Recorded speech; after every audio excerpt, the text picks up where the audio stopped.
TNPSC group 2 2A ப்ரிலிம்ஸில் கேட்ட aptitude questions பார்த்துக்கிட்டு இருக்கோம். ஒரு பகடையில் 1க்கு எதிரே 4 மற்றும் 2க்கு எதிரே 5 உள்ளதுன்னு கொடுத்துருக்காங்க.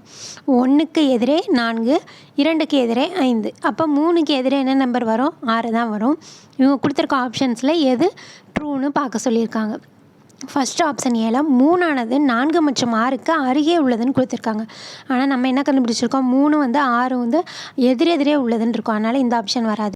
அடுத்த ஆப்ஷன் பியில் 3ஆனது 5 மற்றும் 6க்கு அருகே உள்ளதுன்னு கொடுத்துருக்காங்க. இதுவும் மறுபடியும் நம்ம என்ன கண்டுபிடிச்சோம்? 3, 6 எதிரெதிரே இருக்குன்னு சொல்லியிருக்கோம்.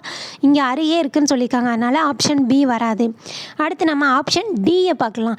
1ஆனது 4 மற்றும் 6க்கு அருகே உள்ளதுன்னு கொடுத்துருக்காங்க. ஆனால் கொடுத்த கணக்கிலேயே 1, 4 எதிரெதிரே இருக்குன்னு கொடுத்துருக்காங்க. ஸோ இந்த ஆப்ஷனும் வராது.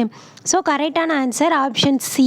2ஆனது 3 மற்றும் 6க்கு அருகே உள்ளது.